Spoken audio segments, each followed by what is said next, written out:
I just can't deny it. It's getting way, way worse in a record amount of time. Ladies and gentlemen, I don't want to sit here and like doom scroll with you, but I believe the internet is the last big bastion of freedom. And somebody that has made content on things like the dark web and unsavory parts of the internet, and really the not so much the darkest end, but sometimes the most obscure parts of the internet. I believe the freedom is a great thing. All right, I believe that getting to access the internet is awesome. All right, getting to access the internet unfettered is amazing. And even though that there are bad parts of the internet, I like to think that overall, a lot of the really illegal stuff does get taken care of by the internet. Now, obviously, things are not perfect, and that's pretty true. But what isn't perfect is the Online Safety Act that apparently has kicked in the last few days. So we already had shit like Steam and itch.io getting fisted by the payment processor cartel. Now we've got governments over here pushing the Online Safety Act. Now, what is the Online Safety Act? Well, it protects children and adults online. It puts a range of new duty on social media companies and search services, giving them legal duties to protect their users from illegal content and content harmful to children. The Act gives providers new duties to implement systems and processes to reduce risks their services are used for illegal activity. Now, a lot of the stuff on the internet that is illegal, especially when it comes to mainstream platforms like, YouTube, the site that you're watching on, tend to get taken care of relatively quickly, just because there's a lot of tools, freely accessible tools that YouTube has created that fight against truly illegal content. And generally speaking, even if we're talking about illegal content in the sense of deepfake technologies, there's a lot of new emerging technologies that are designed without the government getting involved to take care of a lot of the bad stuff.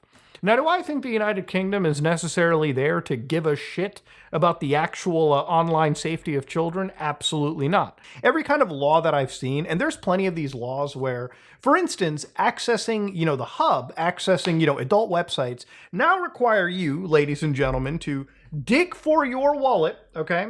Find out where your identification is, all right?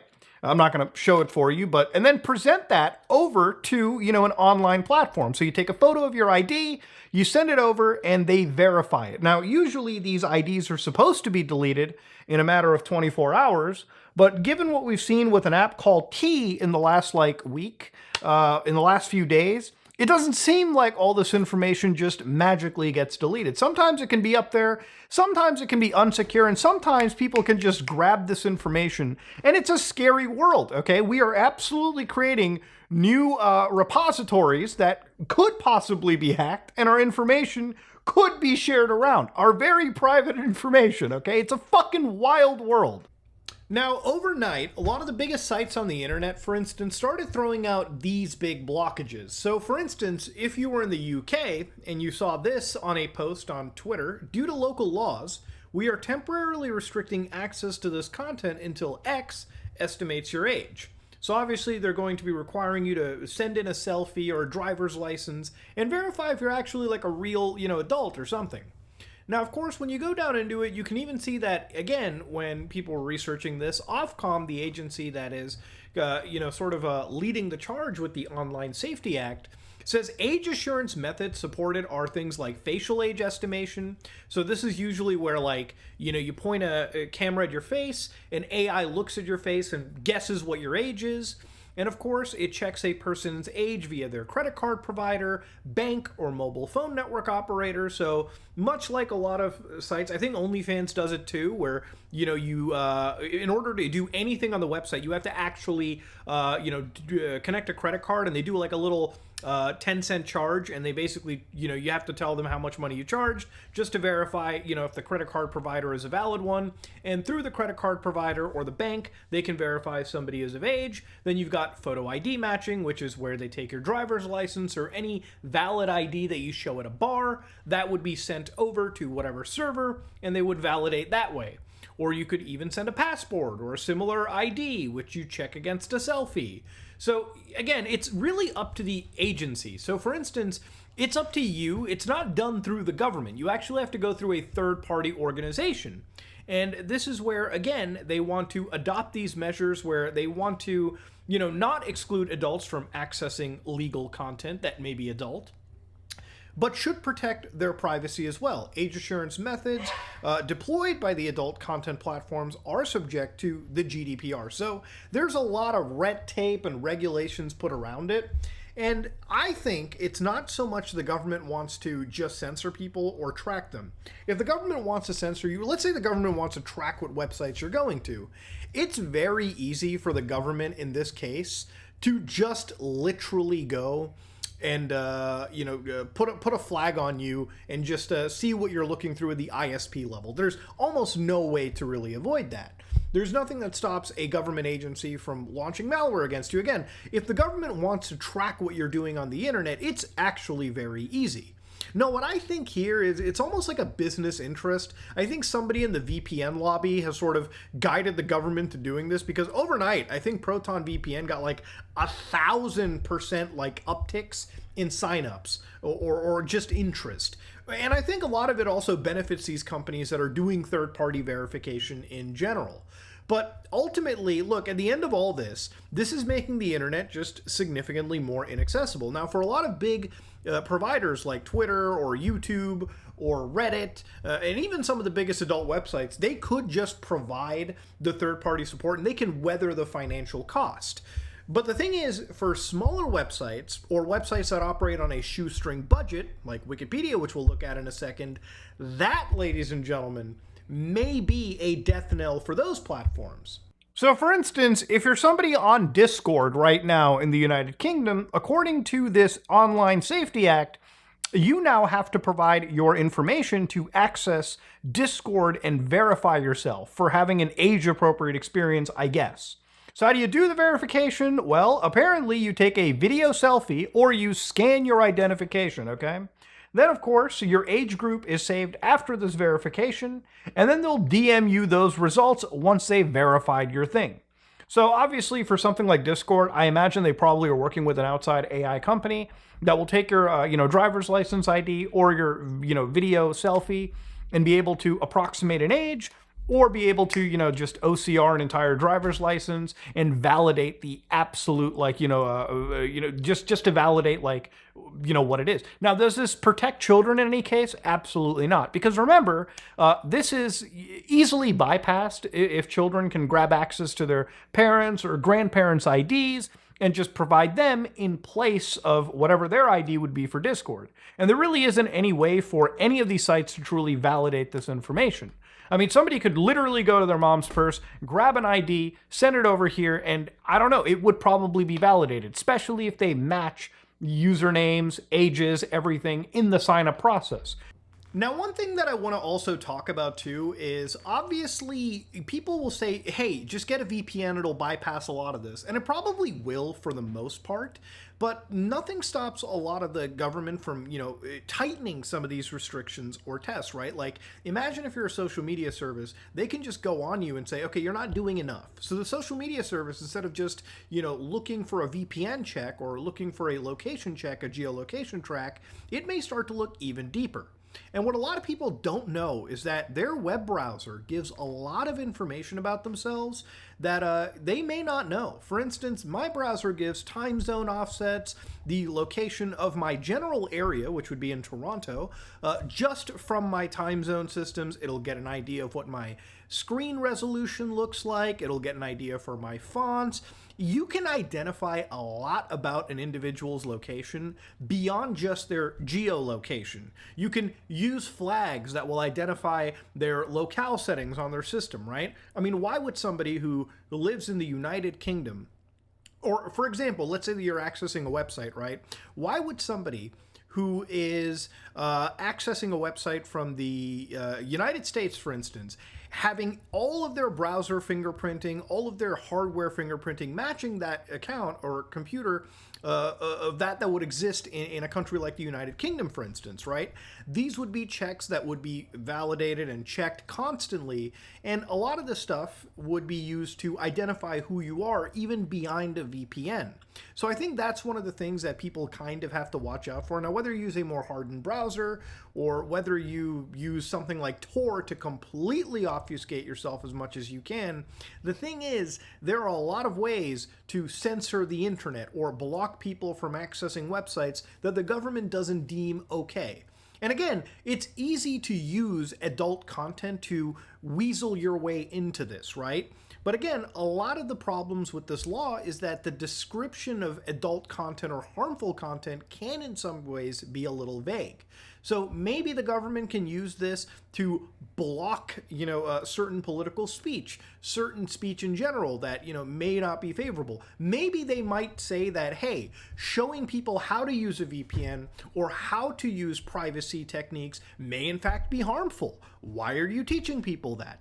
That could be removed. That could be considered adult. Again, when you have vague definitions, it's tough to identify. It's tough to not see that as a way for the government or any organization to abuse that down the road when things become more entrenched. Now, you can read the actual legal case for yourself too, but there's a lot of actual, worry that some of the actual depictions of what they want regulated is possibly a bit too vague, right? So things like abusive material that targets, specific minorities, so on and so forth, hate-enticing content. A lot of these things could theoretically be vague, right? Like, obviously a blanket term like hate speech could, in theory, be allowing the government to have any control over the kind of stuff that you say over on the internet. And this absolute liability falls squarely onto the actual social media company. Now, a couple months ago, even Wikipedia challenged the Online Safety Act. So again, it's not just about social media companies or even the spooky adult websites and children accessing them. Based on the vagueness of the law that I just talked about, Wikipedia considers itself to be a target for this. So for instance, Wikipedia says that they are actually suing the UK government over the Online Safety Act. The complaint is centered around the way organizations are categorized for the purpose of the act. Category 1 services, rated on criteria such as the ability to forward or share content and number of users, are subject to greater requirements, and that includes user verification, swift removal of harmful content, and age verification. So Category 1 companies include basically every major social media network, so things like Facebook, things like Twitter, YouTube, so on and so forth. And because of the way Wikipedia technically operates, one could even consider it to be a Category 1 system. Now, again, I want to look at the law that Wikipedia is kind of talking about when it comes to Category 1. So this is how vague things can be. So Category 1 website, which Wikipedia believes it could fall under, are met when by a regulated user-to-user service. So I believe the users in this case are the Wikipedia contributors. In respect to the user-to-user part of the service, it has an average number of monthly active UK users that exceed 34 million, and uses a content recommender system. So that's basically just like a YouTube algorithm kind of thing, right? Like it's just a recommended engine. So it has an average number of monthly active UK users that exceed 7 million. Now, I don't know if Wikipedia has a algorithm thing that feeds you new articles. I don't know if it has a similar recommendations engine, but then again, I'm not a Wikipedia contributor, so maybe I'm missing something here. And number 3 is provide a functionality for users to forward or share regulated UGC, which obviously would be like the photos, videos, and so on and so forth, required to make all of the Wikipedia or just the Wikimedia pages, right?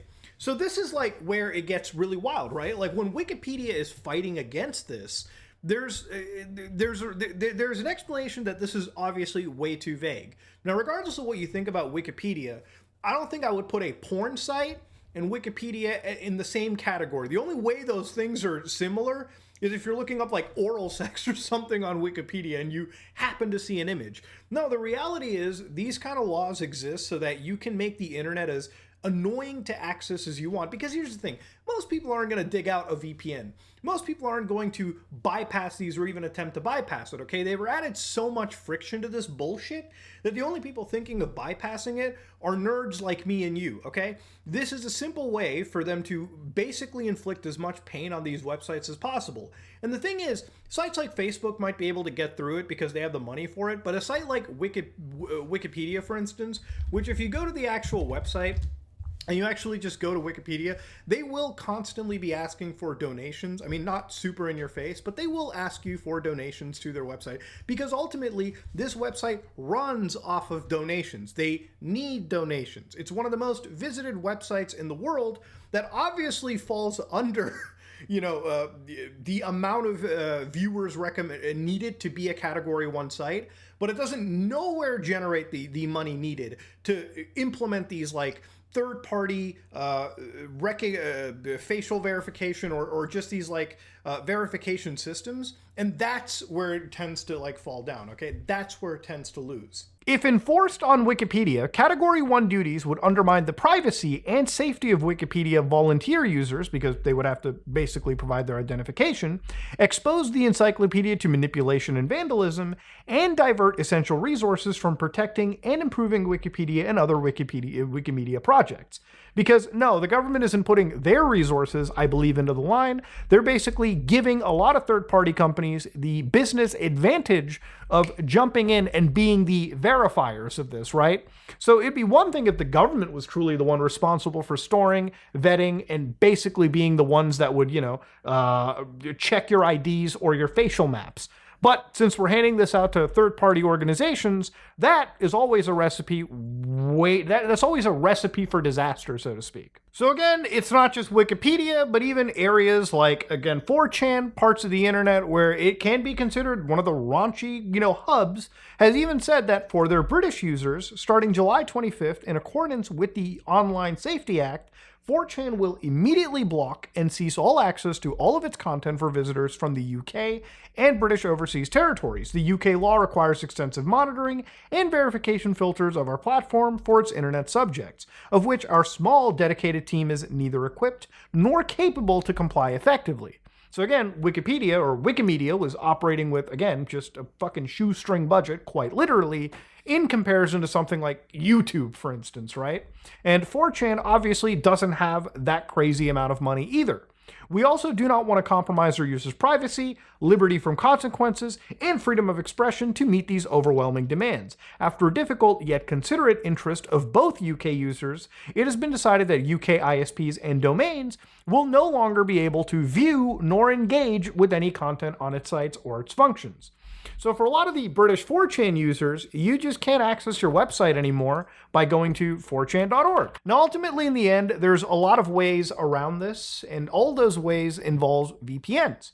So for instance, if you want the long way of doing it, I made a video where I talked about Muda VPN, where I actually got a free account in some of these cloud services like Amazon, for instance. So you can go to Amazon's AWS, you can make a free account, and I believe you can get 6 months of Amazon for free, the AWS.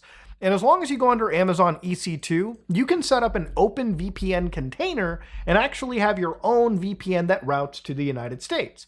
So if you're somebody that lives in the United Kingdom and you now can't access a lot of websites because they're just limiting you, because of this new law, you can make your own VPN. I've shown you, there's free packages. You can self-deploy this all on your own and browse the internet as if you were an American citizen on the interwebs. Now, the other way to do this is to obviously go to the VPNs. Now, I'm not going to just promote any random VPN. I will show you the VPN that I use. Now, this is Molvad VPN, and Molvad VPN is important because I've been using them for years now, and they don't even know that I'm one of their customers. Why? It's because they're very anonymous. So the way that it works, and I'll show you real quickly, is if you go to their login page, you can make a brand new account, and the way that this works is you generate your account number. So here's a fresh number. You write this somewhere down because this is the only login information you have. And of course, at that point, you go to the account. You basically put in that number like so. You log in, and from here, you can absolutely send them cash. You can send them a credit card. Whether your credit card company allows you or not, that's a different question. Or you can wire them money. But what I prefer is using a cryptocurrency like Monero, Bitcoin, something truly anonymous. And then as soon as you add stuff to their account, you can go to the downloads page. You can download Molvad for Windows, Mac OS, Linux, iOS, Android, and basically get access to a pretty banger VPN for I think it's like €5 a month. And that will be all you need to access the parts of the internet that the United Kingdom now wants you to suddenly verify yourself for. So they've really imposed a lot of these bullshit laws that even if, sites are, even if it's annoying to access certain websites, I think it's downright scary to see parts of the internet now not servicing one of the biggest countries in the world. The United Kingdom, one of the most important historically, in the world. If the internet is not free, that's a scary world we live in. Now, is this going to get repealed? I don't know. Probably not. Honestly, this is probably the first step in a long step to see multiple countries investing in their own censorship. And as somebody that's went to parts of the world where accessing the internet is not a free experience, okay? I've been to plenty of countries where you cannot access the internet freely. There's always the Great Firewall of China that blocks you, or whatever, ISP firewall. And I've always been so blessed to come back to North America and be able to open up my phone, open up my browser, and just browse the internet to my heart's content. And, again, I'm not from the UK, but I definitely feel for anybody on that side of the world that is now living in a society where ultimately there is censorship. I mean, if 4chan and maybe Wikipedia down the road isn't even servicing you, is that not to an extent what censorship is, right? Like, hey, yeah, the private company was snuffed out because they couldn't support some of these actual crazy laws that they passed, these verification requirements, and boom, all of a sudden things are gone. Only the biggest players in the game, notably Discord, I think YouTube, can really service the kind of people there. But that's just a fucked situation to happen. Now, obviously, I think for a lot of my UK viewers, right, which I know there's a fair bit of, one of the things that is so important in this is obviously the Tor browser. Ignoring all the VPNs, this is the only networking framework that will at least allow you to access the internet against any forms of government censorship, tracking, or surveillance. And I think there's no better time now, even to access parts of the clear web now for people in the EU, than to start actually using things like the Tor relay. Because the moment you have to, I think it's just absurd that you have to start even considering using this stuff to access things in the Western world. We're living in a time of censorship coming at us from both the government end and from private entities. And honestly, we have to find some way to fight back. And if it's using the Tor browser, or if it's using VPN services like Molvad, which have been raided with search warrants and have still survived, that's the world we live in, ladies and gentlemen. Truly dark times. It really is what it is. But yeah, I wanted to talk about it because overnight, it seems like for one of the biggest countries, the internet suddenly became the most restricted shit they've ever had to see. Anyways, if you like what you saw, please like, comment, and subscribe. Dislike if you dislike it. I am out.